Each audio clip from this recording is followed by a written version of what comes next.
Hello, everyone, and welcome to another episode of the Dragon Spirit podcast.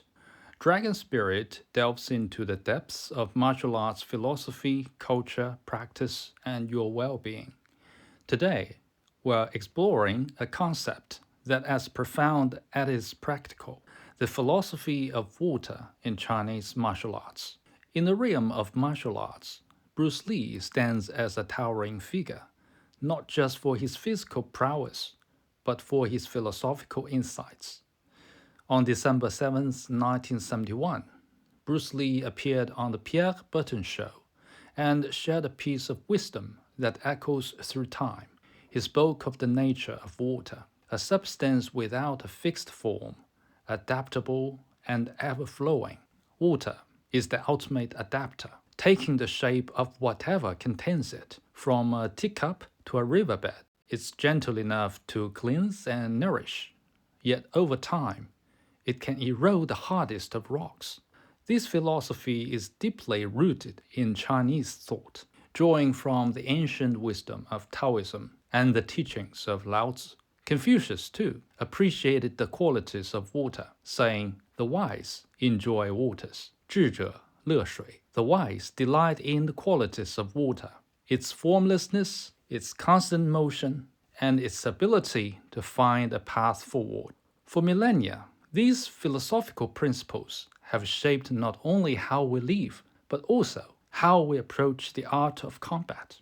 In daily lives, the Chinese often talk about performing Tai Chi, 打太极. Here, Tai Chi doesn't mean to perform the martial art style. It means when faced with certain overwhelming challenges, you have to be like water. Adapt and change the way you deal with it, like in Tai Chi fist moves, instead of going directly against it to prevent big losses or even destruction. In the journey of martial arts, much like the gentle flow of water that shapes the hardest stones, the perseverance of a practitioner carves the path to mastery. Water molds itself to the vessel. Practitioners learn to use the styles to shape their body and mind. They also adapt what they learned to specific opponents and surroundings. This adaptability is key to overcoming challenges both in and out of the Kung Fu school.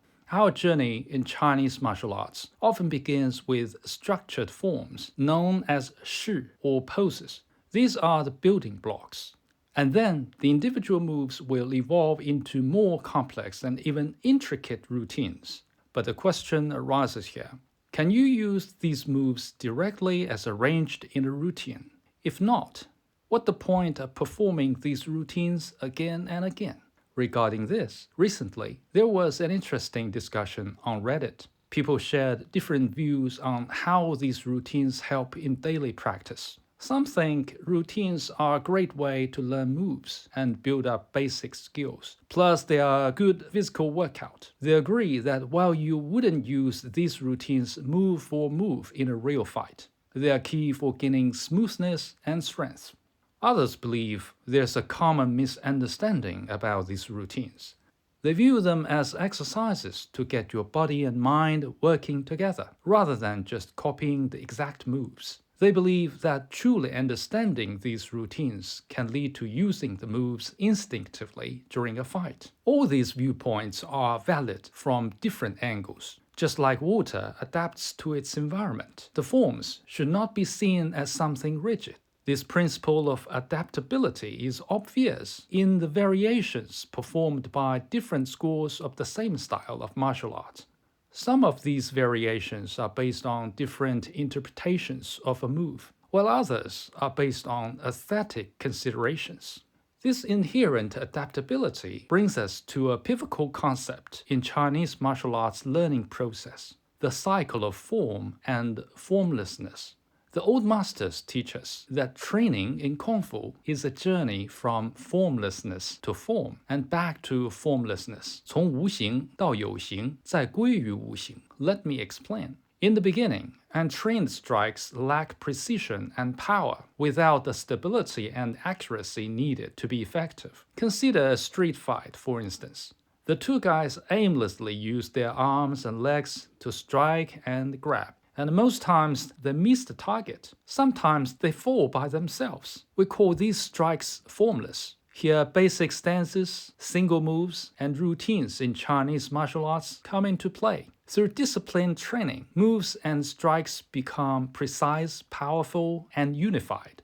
Your center of gravity is lowered. Your alertness, agility, and stability are improved. Now we say the practitioner changes from formlessness to form, but the real journey just began here. It's only with years of dedication, practice, and thinking will a martial artist be able to master all the nuances of each movement. Ultimately, they transcend the need for specific forms and enter a new state of formlessness. This mastery is captured in a Bajiquan proverb, 自由驾驶,懒龙卧. In a free pose, a lazy dragon lies. Nobody would mess with a dragon, even when it's lying there without a certain pose. It speaks to the profound state of readiness and potential that comes with true mastery. To achieve this mastery, don't rush yourself in your daily practice. Don't skip the forming stage and jump from one formlessness to another formlessness. I saw too many Kung Fu learners lacking the patience to persistently work on the basics and forms. Many of them learn by imitating and want to use them tomorrow. It's not that fast. Unlike many other martial arts styles, where each move involves usually a single strike or kick, each move in Chinese martial arts often practices several things together, like power generation, body movement, knee attack, hand strike, stance, and throws. This complexity requires you to practice it much more times to master each and every element. During your training, focus on the technical precision and power generation of each move. Perfect each move one by one, and don't get distracted by learning too many moves, routines, schools, or even styles just because you like how they look. The form should always be an expression of its underlying meanings and serve these meanings. The form should not be your goal for the sake of itself. When you see variations of the same move by different people or schools, try to understand why there are variations. Are these variations reasonable? Do they help improve your power generation or practical use? Or do they sharpen your basic skills such as balancing, strength, stance, or flexibility? Or do they simply look beautiful but don't do much else? Always remember, what you see and imitate is only the outside form. It is the hidden meanings or the formless part of each move that is more important. To a great extent, in Chinese martial arts, less is more. Learning Kung Fu takes patience and time, but the journey is rewarding. We used to train moves several hundred to 1,000 times a day. It takes several thousand times to perfect. When I trained long spears over 3 meters, I did 500 lan na zha each day. In ancient times, they did 1,000 times. How many do you do? Try your best. Remember, in the world of martial arts, there is no best, only better. When you feel lazy, think about how water washes away rocks. Your true opponent is yourself. As we close today's podcast, let's reflect on the essence of water. Water wears down rocks. You train with perseverance. Water adapts. Let martial art shape your body and mind. Water is formless. In training martial arts, you look beyond the forms themselves and seek the underlying meanings. To achieve the ultimate formlessness of yourself, you start with basics and forms. Thank you for joining me on the Dragon Spirit podcast. I would like to hear your comment and feedback.